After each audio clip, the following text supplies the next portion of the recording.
bonds and allowed them to problem solve as it grew. This is just another reason why they are known as the ocean's top predator.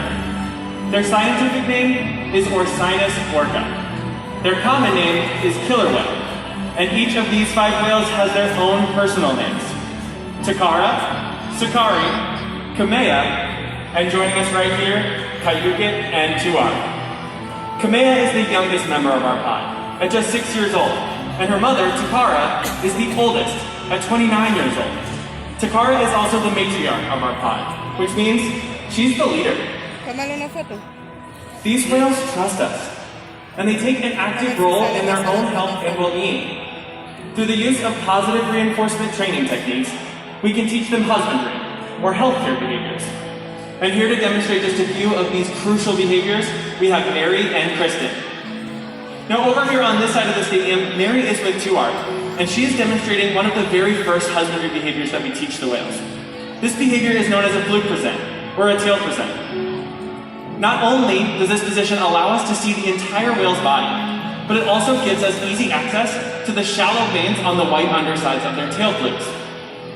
Now, at least once a month, or whenever we need to, our veterinary staff can come and collect a blood sample from those veins, and the whales are conditioned to remain calm throughout the entire procedure.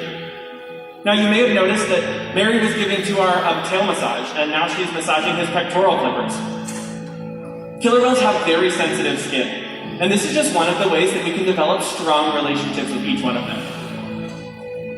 Now, over on the other side of the stadium, Kristen is with Kayukit, and they're going to demonstrate another important diagnostic in the health and well-being of killer whales. And that diagnostic tool is their weight.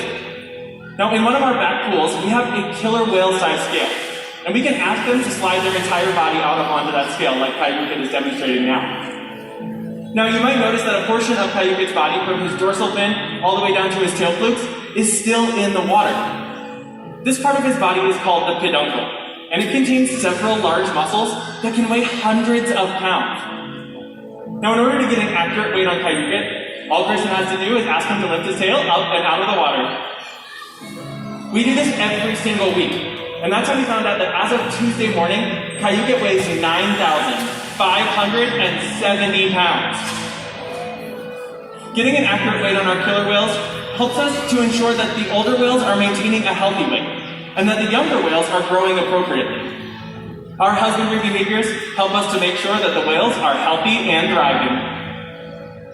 And the care isn't just physical. Mental stimulation and play are vital, and we surprise and engage with our whales at every opportunity. Play is how killer whales teach their young to hunt, and for the adults, play is important too. It seems that they just enjoy having fun. Making time for play is an important part of life for killer whales, and for us. Observation and mimicry play a critical role in the life of a killer whale. From when they are very young, killer whales observe their mothers or other members of their pod and mimic their behaviors. And here at SeaWorld, they can mimic us. Now over here on this side of the stadium, we're going to play a little game of follow the leader with Tuar. So why doesn't everybody over here lift your left arm and give him a big old wave?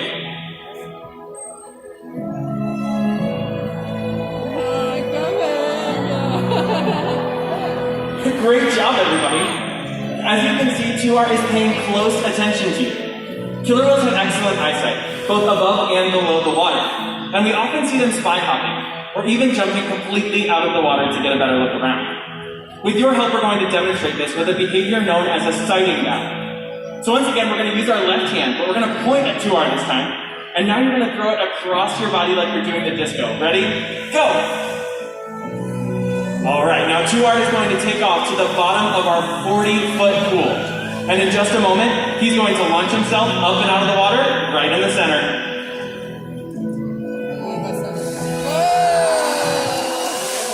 Great job, everybody. Thank you so much for your help. Now, over on the other side of the stadium, we have a very special family in the front row who is going to be hanging out with Kayukit and showing us a little bit about how killer whales can communicate with each other. Now, one of the ways killer whales can communicate is through vocalizations. So go ahead and give him that first signal.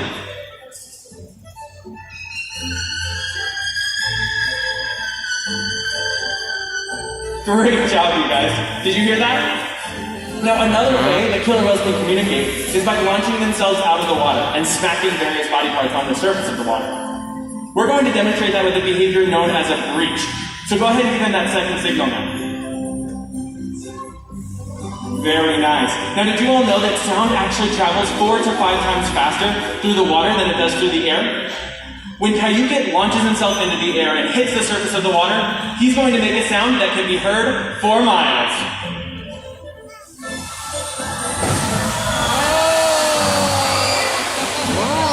Oh my gosh, you guys are completely soaked.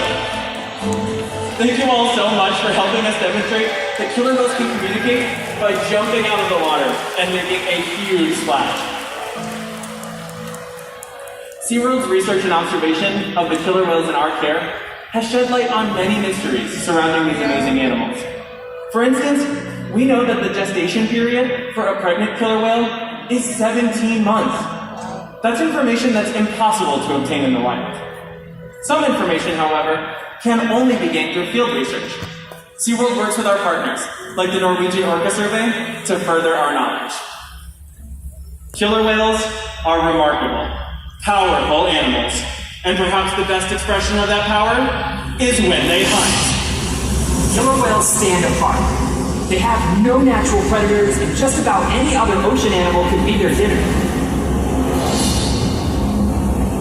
Depending on where they live and their chosen prey, they've developed some epic hunting techniques. Off the coast of South America, killer whales will beach themselves, riding in on waves just long enough to catch prey. They'll also create waves that knock animals like penguins or seals from icebergs. Most importantly, they cooperate, communicate, and coordinate as a team. Here's footage of killer whales corralling a school of herring. A whale dips in and feeds, while the other whales keep the fish together with swipes of their tail fins. In the ocean, killer whales create waves to hunt. They use fluke slams to stun their prey, and they can even beach themselves up and out of the water. For the whales, it's a fun demonstration. But for you, it's time to get wet!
They can eat over 100 pounds of where they live and the time of year.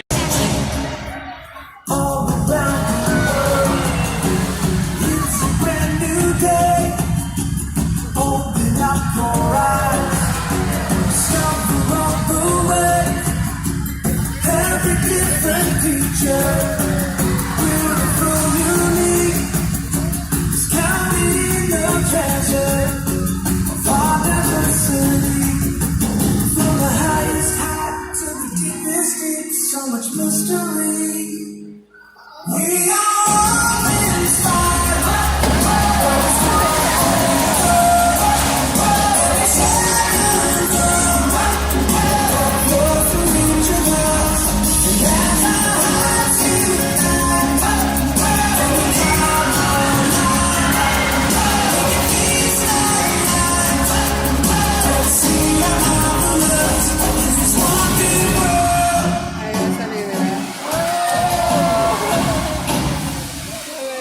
Let's all take a journey, explore the great unknown, wander around creation, everywhere we go, miracles surround us, wherever we may roam, privilege. Oh my gosh, you guys are completely soaked.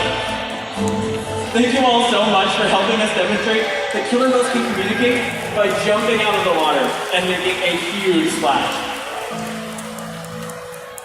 SeaWorld's research and observation of the killer whales in our ¡Ladrones de tesoro!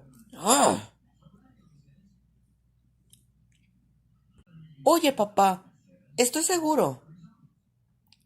Oigan, eso es mío. Teresa me lo dio.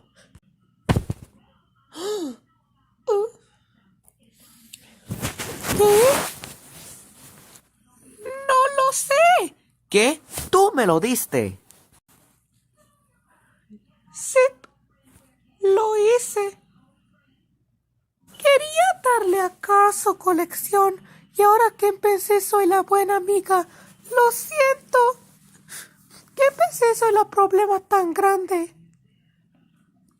Heidi, lo lamento mucho. Eso es único. Estuvo mal.